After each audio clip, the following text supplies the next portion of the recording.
Hi hello. ഇപ്പോൾ ചെമ്പനീർ പൂവിന്റെ എല്ലാ പ്രിയപ്പെട്ട പ്രേക്ഷകർക്കും മെട്രോ സ്റ്റാറിലേക്ക് സ്വാഗതം. അങ്ങനെ നമ്മുടെ ചെമ്പനീർ പൂവിൽ ഇപ്പോൾ പ്രതീക്ഷിക്കാത്ത സംഭവങ്ങൾ നടന്നുകൊണ്ടിരിക്കുകയാണ്. സച്ചി ഒരുപാട് നാൾ കാത്തിരുന്ന തന്റെ കാറ് നശിപ്പിക്കാൻ വേണ്ടിയിട്ട് തന്റെ കാറിന്റെ ഉള്ളിൽ കഞ്ചാവ് വെച്ച ആളെയാണ് സച്ചി ഒരുപാട് നാൾ കൊണ്ട് തേടിക്കൊണ്ടിരുന്നത്. എന്നാൽ അയാളെ ഇന്ന് സച്ചി കണ്ടുപിടിച്ചിരിക്കുകയാണ്. ഇനി എന്തൊക്കെയായിരിക്കും ഇതിന് മുന്നോടിയായിട്ട് നടക്കാൻ പോകുന്ന പ്രശ്നങ്ങൾ എന്ന് നമുക്ക് നോക്കാം.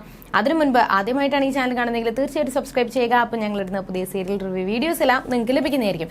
അങ്ങനെ ഭയങ്കര ഒരു തർക്കങ്ങളും വഴക്കുകളൊക്കെ ആയിരുന്നു. എന്തായാലും ശ്രുതി ഭയങ്കര സന്തോഷത്തിലാണ്. ഇതിന്റെ ഇടയിൽ ശ്രുതി ഓരോ കാര്യങ്ങൾ ചോദിക്കുകയും അമ്പലത്തിൽ എന്താണ് നീ പ്രാർത്ഥിച്ചത് എന്നൊക്കെ ശ്രുതിയോട് ചോദിക്കുന്നുണ്ട്. പക്ഷെ താനത് പറയാനായിട്ട് താല്പര്യപ്പെടുന്നില്ല. ഞാനും ദൈവവും തമ്മിലുള്ള കാര്യമാണ്, അത് മറ്റൊരാളുടെ അടുത്ത് എങ്ങനെ പറയും എന്നൊക്കെ ചോദിക്കുമ്പോൾ ശ്രുതി ചെറുതായിട്ട് പിണങ്ങി.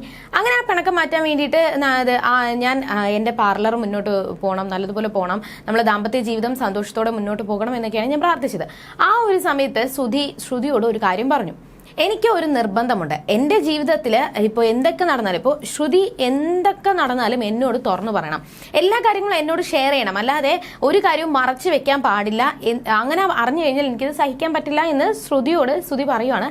എന്നാൽ ഇതുവരെയും തനിക്ക് മറ്റൊരു മുൻപ് കല്യാണം കഴിഞ്ഞതാണെന്നും ഒരു കുഞ്ഞുണ്ട്, താൻ അത്ര പണക്കാരി അല്ല എന്നുള്ള സത്യം ഇതുവരെയും ശ്രുതിയോട് പറഞ്ഞിട്ടില്ല. അത് പറഞ്ഞു കഴിഞ്ഞാൽ വലിയൊരു ഭൂകമ്പം നടക്കുമെന്ന് ഭയങ്കര ടെൻഷനിലാണ് ശ്രുതി. പക്ഷേ ഈ ഒരു സമയത്ത് ഭാമ വന്നിട്ട് രേവതിയോട് ചോദിക്കുകയാണ്. കാരണം ആ ഒരു പലിശക്കാരൻ സച്ചിയോട് എന്താണ് പറഞ്ഞത് എന്നറിയത്തില്ലല്ലോ. അതൊന്ന് ചോദിക്കുകയും, എന്നാൽ അത് നേരിട്ട് ചോദിക്കാൻ പറ്റാത്തതുകൊണ്ട് അമ്പലത്തിൽ വെച്ച് കണ്ടല്ലോ, എന്താ സംഭവിച്ചത് അല്ലെങ്കിൽ എന്താ സംസാരിച്ചത്, അത് സച്ചിയുടെ ഒരു പരിചയക്കാരനാണ്, അങ്ങനെ വെറുതെ ഓരോ കാര്യങ്ങൾ സംസാരിച്ചതാണ് എന്ന് പറഞ്ഞപ്പോൾ ഭാമയ്ക്ക് ഭയങ്കര സന്തോഷം തോന്നി.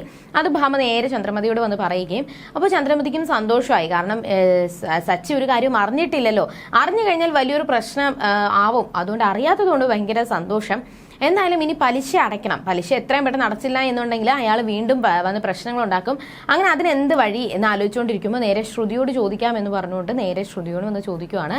പക്ഷേ ശ്രുതിയുടെ കയ്യിൽ പൈസ ഇല്ല എന്നും, ഒരു 10,000 രൂപയൊക്കെ ഉള്ളൂ കയ്യിൽ, അത് തരാം, അല്ലാതെ അത് തികയത്തില്ല എന്ന് പറഞ്ഞപ്പോൾ തൻ്റെ കയ്യിലൊരു വളയുണ്ട്, ആ വള ഊരി തരാം എന്ന് പറഞ്ഞുകൊണ്ട് ശ്രുതി വള ഊരി കൊടുക്കാൻ വേണ്ടിയിട്ട് ശ്രമിക്കുവാണ്. എന്നാൽ ശ്രുതിക്ക് അത് ഇഷ്ടപ്പെട്ടില്ല. ശ്രുതി പറയുന്നുണ്ട്, അമ്മ അത് പൈസയല്ലേ ചോദിച്ചത്, സ്വർണ്ണം അല്ലല്ലോ, അമ്മ അത് വേറെ ഏതെങ്കിലും രീതിയിൽ ശരിയാക്കും എന്നൊക്കെ പറയുമ്പോഴത്തേക്കും ശ്രുതി നല്ല ഒരു പെൺകുട്ടിയാണ്, അല്ലെങ്കിൽ എന്ത് പ്രശ്നം വന്നാലും കൂടെ നിൽക്കും എന്ന് വരുത്തി തീർക്കാൻ വേണ്ടിയിട്ട് അത് കുഴപ്പമില്ല, ആൻറ്റിയുടെ പൈസ ഇല്ലാത്തതുകൊണ്ടല്ലേ എൻ്റെ അടുത്ത് ചോദിച്ചത്, ആൻറ്റി എന്നാലും ഈ ഒരു വള പണയം വെക്കുന്നതെങ്കിൽ പണയം വെക്കുക, ഇല്ലെങ്കിൽ ഇത് തികഞ്ഞില്ല എന്നുണ്ടെങ്കിൽ വിറ്റോ എന്നൊക്കെ പറയുന്നുണ്ട്. എന്നാൽ ശ്രുതിയുടെ കയ്യിൽ നിന്ന് ആ വള ചെറുതാണെന്നും അത് ഊരാൻ പാടുണ്ടെന്നൊക്കെയാണ് പറഞ്ഞത്. പക്ഷെ മനഃപൂർവ്വമായിട്ട് ആ വള കൊടുക്കാൻ വേണ്ടിയിട്ട് മടിയുള്ളത് കൊണ്ടാണ് ശ്രുതി അത് ഊരാതെ ഇങ്ങനെ വെച്ചുകൊണ്ടിരുന്നത്. അവസാനം ശ്രുതിയുടെ ആ ഒരു നിഷ്കളങ്കത കണ്ടപ്പോൾ ചന്ദ്രമതി പറയുവാണ്, മോള് വള ഊരണ്ട, ഞാൻ എന്തായാലും എന്തെങ്കിലും വഴി നോക്കാം, എൻ്റെ കയ്യിലും വളയുണ്ടല്ലോ, ഞാൻ എന്തെങ്കിലും വഴി നോക്കാം എന്ന് പറഞ്ഞുകൊണ്ട് അവിടെ ചന്ദ്രമതി പോവുകയാണ്. പക്ഷേ ഭാമ ഇത് ചോദിക്കുന്നുണ്ട്, നിനക്ക് എന്താ അവളോട് പൈസ ചോദിച്ചാൽ പോരെ, ഞാൻ അവളോട് ഇപ്പോൾ പൈസ ചോദിച്ചു കഴിഞ്ഞാൽ അവൾക്ക് എന്തെങ്കിലും തോന്നിക്കഴിഞ്ഞാലോ, ഇനിയിപ്പോൾ സിംഗപ്പൂരിൽ നിന്നും അവളെ അച്ഛൻ വരുമ്പോൾ അച്ഛൻ്റെ കയ്യിൽ നിന്ന് ഒരുപാട് പൈസ ഇങ്ങോട്ട് കൊണ്ടുവരേണ്ടതല്ലേ, ആ ഒരു സമയത്ത് മോളുടെ കയ്യിൽ സ്വർണ്ണമൊന്നും ഇല്ലെന്നുണ്ടെങ്കിൽ പിന്നെ അത് വലിയ പ്രശ്നമാകണ്ടല്ലോ എന്ന് വിചാരിച്ചുകൊണ്ടാണ് ഞാൻ ഇപ്പോൾ അത് വേണ്ടാന്ന് വിചാരിച്ചത്. പക്ഷേ ഇത്രയൊക്കെ ശ്രുതിക്ക് വേണ്ടിയിട്ട് ഇത്രയൊക്കെ കടങ്ങൾ വലിച്ചു വാരിയിട്ടും അവളൊന്നും സഹായിക്കുന്നില്ല, അതൊന്നും ചന്ദ്രമതിക്ക് ഒരു പ്രശ്നമില്ല. ശ്രുതിയുടെ കയ്യിൽ ഭയങ്കര കാശുണ്ട്, അച്ഛൻ്റെ കയ്യിൽ നിന്ന് ഒരുപാട് കിട്ടും എന്നാണ് ചന്ദ്രമതിയുടെ വിചാരം. പക്ഷേ അവസരം കിട്ടുമ്പോഴെല്ലാം രേവതിയെ കുറ്റപ്പെടുത്താൻ വേണ്ടിയിട്ടും ചന്ദ്രമതി ശ്രമിക്കാറുണ്ട്. അങ്ങനെ രേവതി അമ്പലത്തിൽ പോയതിന്റെ പേരിൽ രേവതിയെ വഴക്കുറയാണ്. നിന്നോട് ആരാ പറഞ്ഞത് അമ്പലത്തിൽ പോവാൻ, നിനക്ക് എന്നോട് ചോദിച്ചിട്ട് പോയിക്കൂടെ എന്നൊക്കെ പറഞ്ഞുകൊണ്ട് രേവതിയോട് ദേഷ്യപ്പെട്ടപ്പോൾ രേവതി പറഞ്ഞത്, എൻ്റെ ഭർത്താവാണ് വിളിച്ചത്, അദ്ദേഹം വിളിച്ചത് കൊണ്ടാണ് ഞാൻ കൂടെ പോയത്, അദ്ദേഹം വിളിച്ചു കഴിഞ്ഞാൽ എനിക്ക് ആരുടെ ചോദിക്കാൻ പറ്റത്തില്ല, എനിക്ക് പോയേ പറ്റത്തുള്ളൂ, അപ്പോൾ ഇവിടുത്തെ ആഹാരം ഒന്നും ഉണ്ടാക്കണ്ടേ, അത് ഞാൻ കറിയൊക്കെ ഉണ്ടാക്കി വെച്ചതാ അമ്മേ, അപ്പോൾ ചോറ് ആര് വെക്കും, ചോറ് ഇത് അരിക്കലത്തിൽ കൈയിടരുത് എന്ന് അമ്മയാണ് പറഞ്ഞിട്ടുള്ളത്, അപ്പോൾ അരി എടുത്ത് വെച്ച് കഴിഞ്ഞാൽ ഞാൻ ചോറ് വെക്കാം. അങ്ങനെ ഇപ്പോൾ ചന്ദ്രമതി പറയുന്നതിനെല്ലാം തിരിച്ച് മറുപടി പറയാനായിട്ടും ഒരു ധൈര്യത്തോടെ നിൽക്കാൻ വേണ്ടിയിട്ടും രേവതി കുറച്ച് പഠിച്ചിട്ടുണ്ട്. അങ്ങനെ ഈ ഒരു സംഭവങ്ങളൊക്കെ നടക്കുന്നുണ്ടെങ്കിലും തന്റെ ഭർത്താവിനെയും മക്കളെയും കൊണ്ടുവരണമെന്നാണ് പലിശക്കാരൻ പറഞ്ഞത്.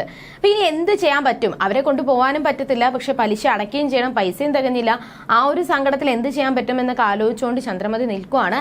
പക്ഷെ ഈ ഒരു സമയത്ത് സച്ചിയുടെ ഫ്രണ്ട് ആ ഒരു തന്റെ കാറിൽ കഞ്ചാവ് വെച്ച ആളെ കാണിച്ചു കൊടുക്കുകയും അങ്ങനെ അവരുടെ പിറകെ സച്ചിയും കൂട്ടുകാരനും കൂടി വെച്ചു പിടിച്ചു. അങ്ങനെ രണ്ടും രണ്ട് ദിശയിലോട്ട് ഓടി. അവസാനം സച്ചി ഒരാളെ പിടിച്ചിട്ട് അവനെ അടിച്ച് ചമ്മന്തിയാക്കി. അവസാനം അവന്റെ വായിൽ നിന്നും ഉത്തരം കിട്ടി, ഗജാനന്ദൻ പറഞ്ഞിട്ടാണ് ഈ ഒരു കാര്യങ്ങളെല്ലാം ചെയ്തത് എന്ന് അയാൾ പറഞ്ഞു. അപ്പൊ അത് പറഞ്ഞപ്പോഴത്തേക്കും സച്ചിക്ക് ഭയങ്കര ദേഷ്യം വന്നു. അങ്ങനെ സച്ചി നേരെ ഗജാനന്ദന്റെ അടുത്തോട്ട് പോവാണ്. അപ്പൊ ഗജാനന്ദൻ അവിടെ ഭയങ്കര ഹീറോയിസം ഒക്കെ കാണിച്ചു. സച്ചി അതാണ് സച്ചി, ഇതാണ് സച്ചി, എൻ്റെ അടുത്ത് വരത്തില്ല, സച്ചിയുടെ കാർ ഇപ്പൊ ഭയങ്കര നഷ്ടത്തിലാണ്, കാറ് പോയി, അപ്പൊ ആ നഷ്ടം നികത്താൻ വേണ്ടിയിട്ട് അവൻ എൻ്റെ അടുത്ത് തന്നെ വരും, പൈസ ചോദിച്ചു എന്നൊക്കെ പറഞ്ഞ് ഭയങ്കര വീമ്പിളക്കിക്കൊണ്ടിരിക്കുവായിരുന്നു. ആ ഒരു സമയത്താണ് നമ്മളെ സച്ചിയുടെ മാസ് എൻട്രി. അങ്ങനെ സച്ചി വന്ന് ഗജാനന്ദനെ അടിച്ചൊതുക്കുകയും അങ്ങനെ ഭയങ്കര അടിയും പിടിയൊക്കെ ആയി. ഇതിനിടയിൽ ഗജാനന്ദൻ ഒരു കമ്പെടുത്ത് സച്ചിയുടെ തലയ്ക്കെടുത്ത് അടിച്ചു.